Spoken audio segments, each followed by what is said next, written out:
Hello, Reformers, and welcome back to our Jedi Sage. Now, when we left off, we had just completed Chapter 1 of the story, and, well, I gotta say, it was a bit of a mixed bag there. I mean, I personally feel like maybe one of my decisions could have been changed, but, well, that's the thing with MMOs, you know, you just have to kind of roll with it, and that's it. There's no reloading whatsoever. As long as you're in the conversation, of course, you can cancel it, but because there are no saves, I cannot reload and do it again. So I'm just going to have to stick with it, and that's actually kind of a cool thing at the same time, because it kind of gives you a bit of a consequence to you doing that. And I did receive a mail from, I believe it was Master Caden, and he gave me casualty reports on all of the Masters and the Padawans that had perished due to the plague itself, and apparently all of them died at the exact same time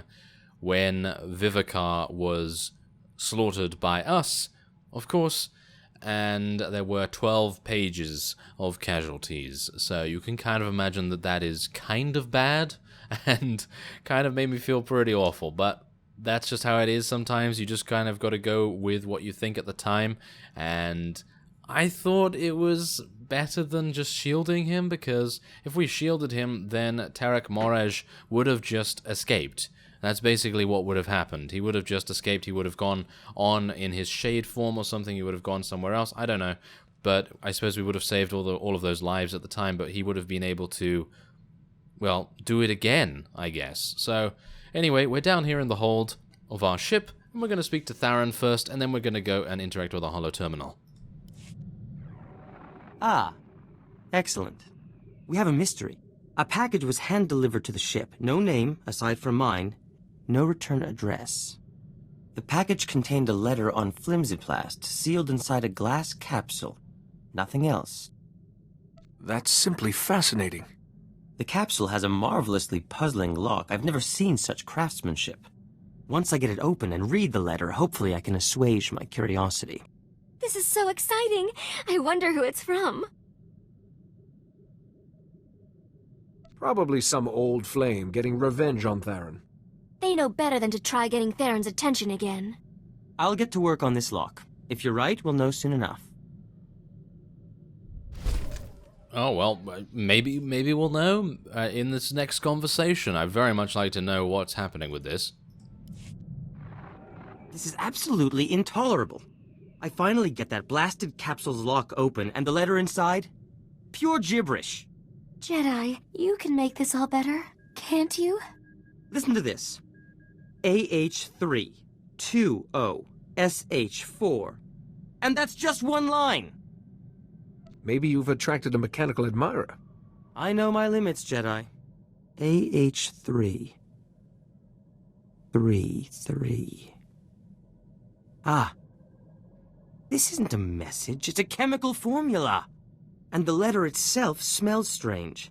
I thought it was the capsule, but what if applying the chemical to the letter had some effect? We'll never know if we don't try. Spoken like a true scientist. Oh, let me make that chemical. I can do it in a snap, and I simply have to know what's on that letter. Thank you for your inspiration, Jedi. Please excuse us. There's so much to do. I didn't really do anything. I suppose we'll just leave Theron to it, because I think Holiday's going to take a bit of time to make that. Not really. She's probably going to be done already, but I'm kind of anxious to see where we're headed off to next. Word of your amazing success has preceded you. Well done. But events are moving faster than we anticipated. The Council is calling an emergency conference with the Supreme Chancellor, and we need you to attend. Surely the Jedi Council and the Chancellor can manage without me. We need your unique skills. The conference is being held on Tython at the temple. Come as soon as you can. There is also another matter we should talk of in person. They need to talk? Trust me, Jedi, nothing good ever follows those words. They've certainly piqued my interest.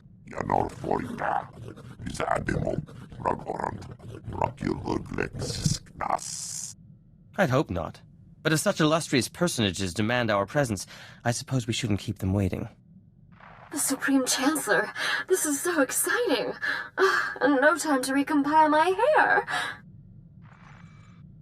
Now, of course, as we all know, or may not know, there are certain chronologies to do with Star Wars: The Old Republic and their various stories. And apparently the Jedi Consular story is set when the Supreme Chancellor is still the male one, because obviously Suresh takes over after him, and we all know her. She's not a very nice person, but he is actually not that bad, I don't think.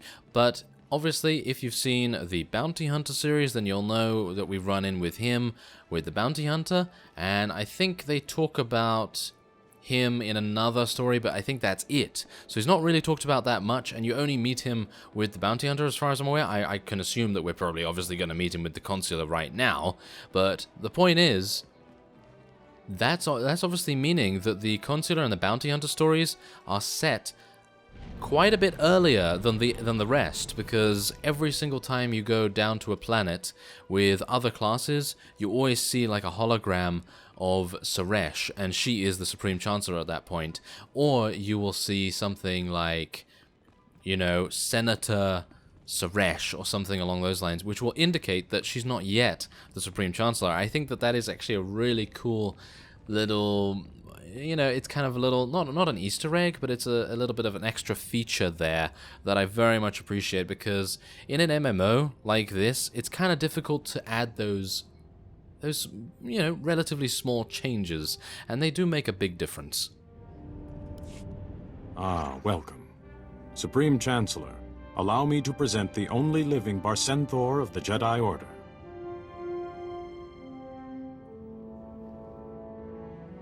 The Council has told me of your exploits. Remarkable. You may be exactly the person I need. Before I agree to anything, I'd like to know what's going on. You may not be aware that the Empire is not our only concern. The Republic itself is on the brink of collapse. Across the galaxy, many worlds are talking about secession. Even open rebellion against the Republic. This is no time for internal squabbling. We should be united against the Empire. A small league of powerful planets and individuals has emerged, calling themselves the Rift Alliance. This Rift Alliance claims to have lost all faith in the Republic. Those worlds are threatening to sever all ties, permanently. But the Republic is badly weakened. The Rift Alliance controls critical resources, armies, trade centers. If they leave, the Republic will die. This Rift Alliance must understand they're placing billions of lives at risk.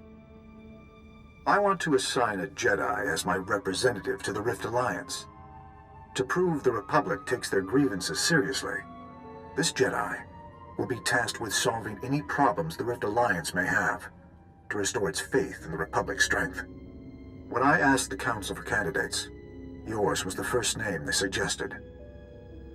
I am flattered, sir, but I'm no politician. You've experienced many cultures and overcome immense challenges. You're the person I want. Which brings us to the other matter I mentioned. We would, naturally, not assign anyone less than a Jedi Master to such a task. But your strength and courage have long shown you merit the rank. I've been waiting for this since I first set foot on Tython. Kneel, and the Supreme Chancellor will bear witness. We are one voice, one order, bound together by the Force. Through his actions, this Jedi has proved worthy, before our order and the Force itself. We grant you the rank of Jedi Master. Protect and guide the Republic, as the Force guides you. Rise, and may the Force be with you. Congratulations. It is a pleasure to welcome you as a fellow Master. Perhaps now I can finally strive for greatness. Well said, Jedi, and well done. I've convinced several diplomats from the Rift Alliance to be guests aboard a Republic flagship, the Fortitude. Rendezvous with the Fortitude and meet with them.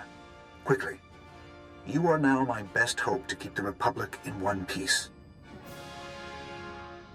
You know these people, sir. I would appreciate any suggestions you can offer. Get on Representative Alani's good side. Though between us, I'm not certain she has one. And thank you. Perhaps the Republic will have a future, after all.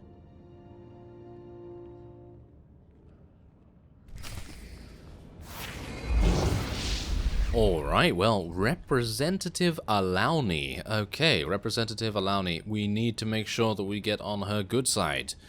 I don't know whether that's possible, because obviously the Supreme Chancellor was not very confident in that, so I'm also not very confident in that, because of his dubiousness. But anyway, we are now Jedi Master. Can you believe it? I suppose we kind of can. I thought we'd already attained that, though, but I suppose we'd just gotten a little bit above Padawan, which was always nice, and we are the third only in Jedi history Bazen Thor, so I suppose we are pretty special, apparently. Yeah, we are pretty special. It actually makes you feel a lot... I think this story makes you feel much more special than the Jedi Knight story so far. I believe after the first chapter of the Jedi Knight, you're just like, yes, okay, I'm now the protector, and all that sort of thing, and, you know, it's then advancing from there, but obviously the... I don't know, it doesn't seem to really give you that feeling. Hello? You're the Jedi they were sending, yes? I can't talk any louder. Someone might hear. I'm Nadia Grill. My father and the other senators. We were all invited here by the Chancellor. Then the ship was attacked, boarded by people calling themselves Sith. Nadia, make sure no one can find you before we talk anymore. I'm in an air vent on the command deck. I can't go too far from the bridge. The one in charge is called Eric's. He just cut his way through the crew. Then he ordered all the senators onto the bridge and locked it. My father's in there, but I can't get to him. I just hid. Eric's would have probably killed you if you tried anything. I know. I couldn't... There's a console on one of the lower decks that can open the bridge. Here, I'll send you the location. Please hurry. I saw the Sith tampering with the engines. We might not have a lot of time. I knew this was going to be a little bit more than just a simple diplomatic meeting. I mean, why else would they send us here, right? Well, I actually didn't really know, because I've heard from many sources that the Consular is more of a, I'm going to be in the background of the galaxy and deal with the internal politics of it and all that sort of thing. And I'm actually kind of intrigued to see where that goes, but obviously I'm also very excited to see what kind of hostage situation we may have upon us here. Now, of course, we are going to be attacked by what? Droids or Imperial Guards? Take your bets. Am I going to get droids or Imperials? Ah, no, Imperials. Hello. Hello there. I am here. I am the most powerful Jedi, or one of them, at least. Oh, yeah, this is going to be easy. Forcequake. Oh, yes, Forcequake. And these guys really, they don't know. Oh, Alani's bodyguard? Oh, okay, so she must be around here somewhere, or maybe not. No, it doesn't seem like it, but we do have a couple of diplomats and things. Why isn't there a bonus mission to help or save those diplomats? That's a little bit weird, isn't it? I would have expected to actually get one of those bonus missions, but never mind. I don't really mind too much about that, and yeah, we do have another one over there. Bunch of diplomats, but there isn't actually a bonus mission regarding that, so I guess I can just avoid it. So let's use this, stun them all. And then, obviously, because Forcequake is so good, it has a 33% chance, I believe. Is it 33%? Yep, 33% chance to stun standard enemies and weak ones. And all of these seem to be standard, so we are in a really, really good position to just mow our way down. Oh yes, look at that. Mow our way through them all. Very nice. And there we go, we're almost to the room that we need to be in. Let's kill these. Come on, die! Yes. We are Bazen Thor. It's a very strange name, isn't it? Anyway, let's see what we have to do here. Okay, we have to just... a Sith Enforcer. The first Sith that we've... Is this the first Sith that we've actually fought? I think it is, actually. Is it? I don't know. It's been a while, obviously, because we did have that small break for Knights of the Eternal Throne. But I think that might be one of the first Sith we fought, if not the first. Caution. Navigational computer illegally locked. Fail-safe systems have been disabled. Collision with Duralia's surface is imminent. Recommend immediate course change to avoid casualties. Oh, wonderful. My genius is about to be snuffed out thanks to some Imperial grunt's ham-handed sabotage. Oh, yeah, no, I'm sorry. No, the third ever Barzan Thor is not going to allow himself to be killed by a planet. And yes, we're hopefully hopefully going to get to the controls in time. Oh, we have to actually speak to the guy. Oh, okay. So yes, no controls to speak of. We just need to speak with our words. Oh, he's actually got a really cool archetype. His archetype is what? Vengeance Juggernaut? That's actually pretty cool. Okay, I'm actually unaware of that any other unit in Star Wars: The Old Republic that has that archetype. So it seems like he might be a bit unique. That's actually kind of cool. Okay, and who else does he have here? Ah, Nadia. Really? Nadia has 1 HP. I find that rather amusing. Every single time I see, you know, a character and they have 1 HP, I just think to myself, why? Why do they only have 1 HP? Bit weird, isn't it? Get away from him. I'm warning you. I won't let you hurt him. Nadia, don't. You'll just end up shooting yourself, girl. Drop it, or your father and your Jedi friend here will die very, very slowly. Why have you done this? These people are no threat to you. Hardly a challenge either, but I know better than to question my orders. Your ambassadors will die, and this ship will be destroyed. Pitiful, like slaughtering Nexu cubs. But Lord Kyrus demands that your Rift Alliance suffer and fall. Tell me where to find Lord Kyrus. You don't need to be his slave. Slave? I do Lord Kyrus's will. He grants me more freedom than any brainwashed Jedi. My lord might find the girl an appealing prize of war, once she's incapacitated. But the others must die. It is commanded. And you, Jedi, are in my way.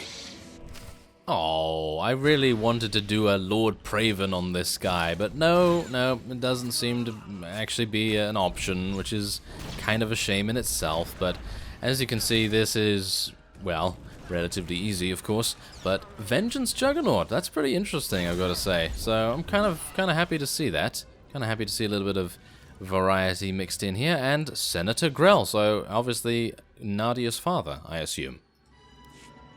Nadia, don't you ever! What were you thinking? He might have killed you. I'm sorry, Father. I couldn't just hide while you were in danger. Charming, really. We'll talk later, Nadia. The planet's looking dreadfully close, and I saw that Sith lock the navigational computer. Is there any way to override the Sith's commands or shut off the engines? The crew knew how, but the Sith, they're all gone. That Sith also destroyed the life support and fire control systems, so I hope you have another ship for us to evacuate onto. Please!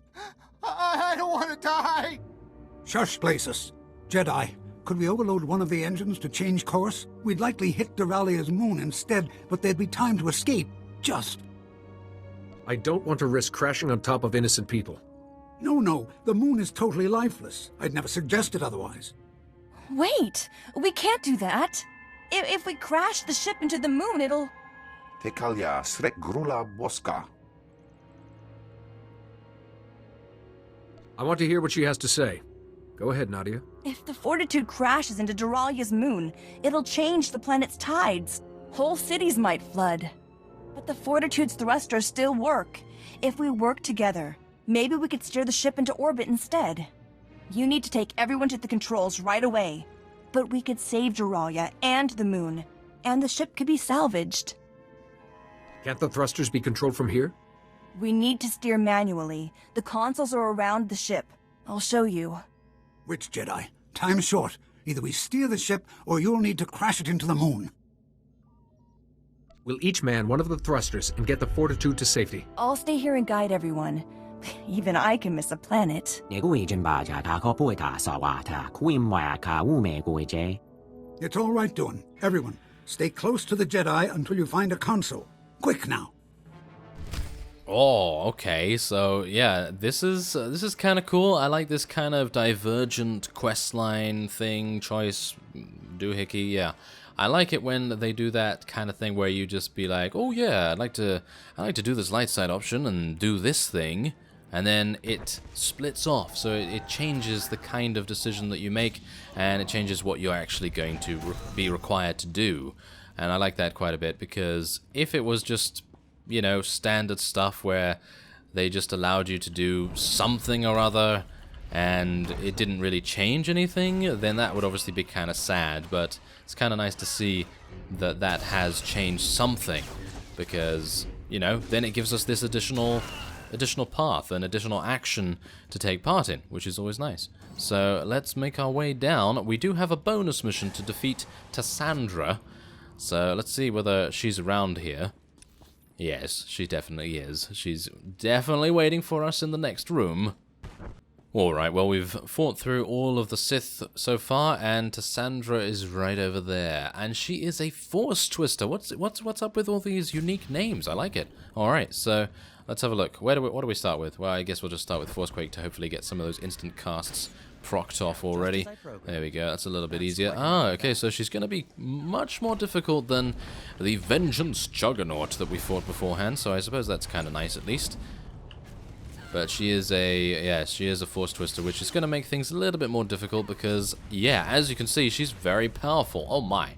Okay, I'm going to have to be a little bit careful here. Going to need to use the environment to my advantage. Wow, it's actually kind of surprising that she's that powerful, but I am actually pretty low in terms of my gear level now, because these are obviously level 32, and I'm level 26, technically, you know, because the only thing basically making you powerful in Star Wars The Old Republic is kind of the gear, so you need to make sure that you're kind of up to date in things, even though you can easily fight if you have a companion that is a healer of some sort. That's no problem at all, but obviously Theron right now is not. He is damage, so that obviously makes a difference as well, because that makes us a lot squishier than we otherwise would be. So yeah, I think that's definitely something to take into account. Anyway, we do need to get to the engine room, but I'm going to be saving that for the next episode. So I thank you very much for watching, and I will see you next time.